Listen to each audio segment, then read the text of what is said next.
You need people like me.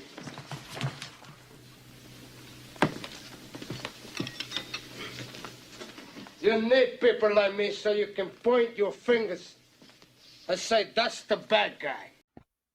So you're just going to see a replay of the entrance, right? Nothing is realistically happening. You can go directly to the IG, which will be posted in the comment section, and you can happen to watch the video. I made sure to put it up ahead of time so that we all know where the link is, and you guys don't have to say like, "Yo, man, I don't see the video," you know.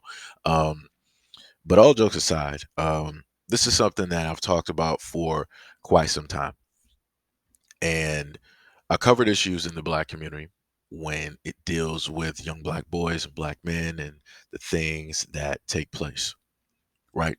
I've even talked about my own experiences and those things surrounding those incidences. I've talked about how detrimental those things are, right? And how they can have a negative impact, a forever lasting impact on the black community, right? This has been a conversation that the black communities have for oh so long when it comes to young black boys, young black men, and black men in the black community. But the conversation that we have never had outwardly in the open for everybody to critique, everybody to judge, everybody to put their opinions directly on, we've never showcased the fact that we have incidences like this where black mothers and black daughters are fighting each other. They're in groups, they're out in public, they're at schools, at malls, at homes, at neighborhoods, family gatherings, whatever it is, and they're out there fighting each other.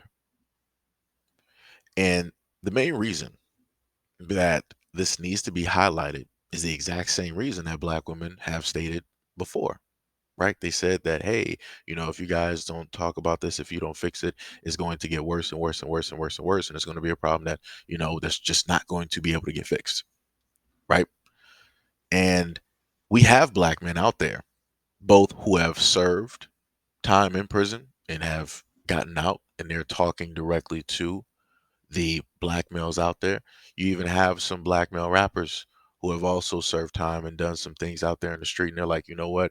Let me start putting some different lyrics in my music. Let me start switching up the narrative. Let me actually talk to these guys. Let me go to the streets and talk to like these young guys. Let me, get the ear real quick. You have black businessmen who are out there trying to switch the narrative and give young black men opportunities, right? You have black fathers, black stepfathers, right, who are out there looking after young black men, doing as much as they can in order to benefit the community.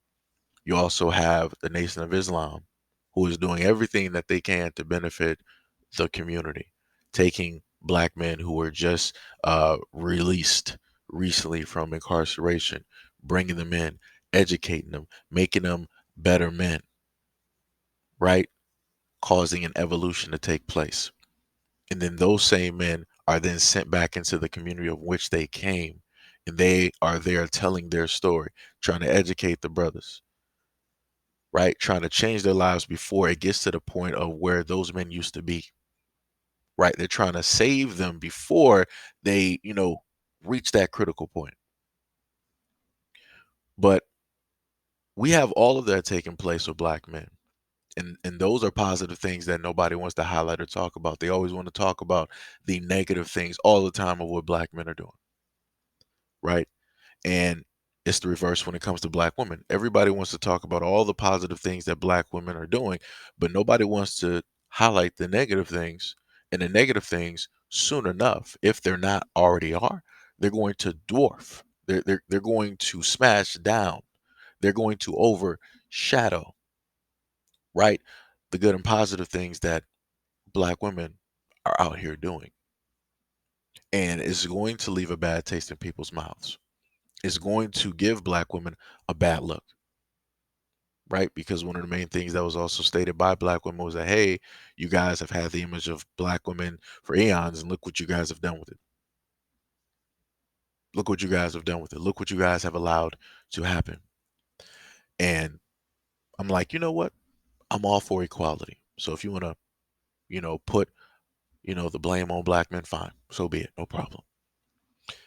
Now we're at a time where black women have control of their own image. You can look by way of the media. You can look by way of the storytelling. You can look by way of the movies. You can look at directors. You can look at writers. You can look at black women who are writing books. You can look at black women who are black female rappers and singers. You can even look at the women who are the black women who are video vixens and who are in other different industries as well.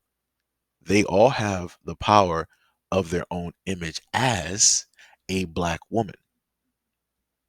But as we all know, the world is not going to look at all of these black women as individuals. They're going to look at them as a group.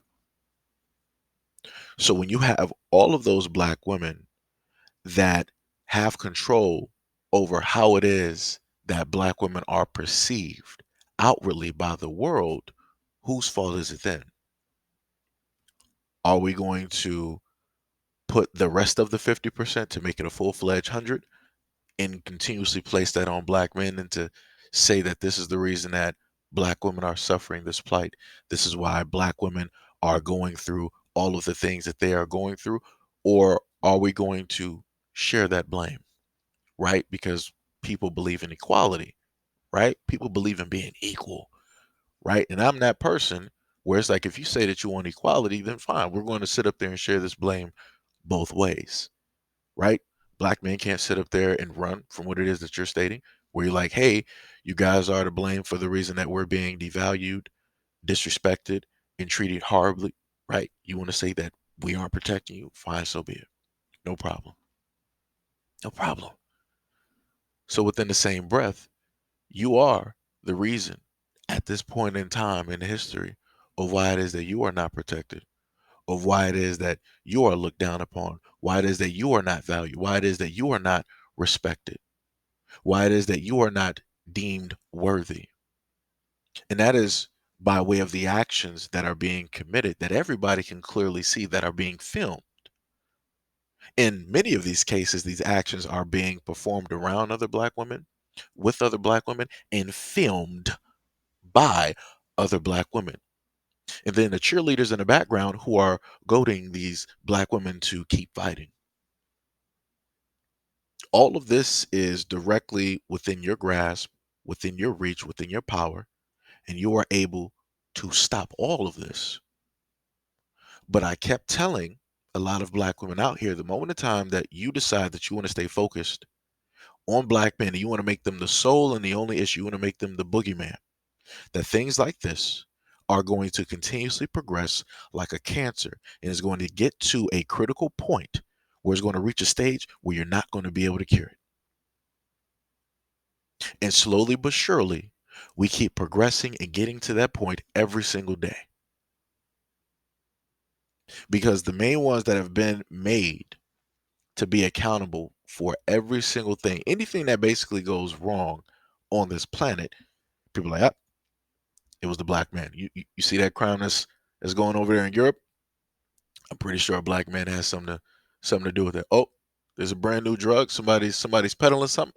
I'm pretty sure a black man has something to do with that. Up, some got stolen. I'm pretty sure a black man has something to do with that. Right? That's usually how it goes.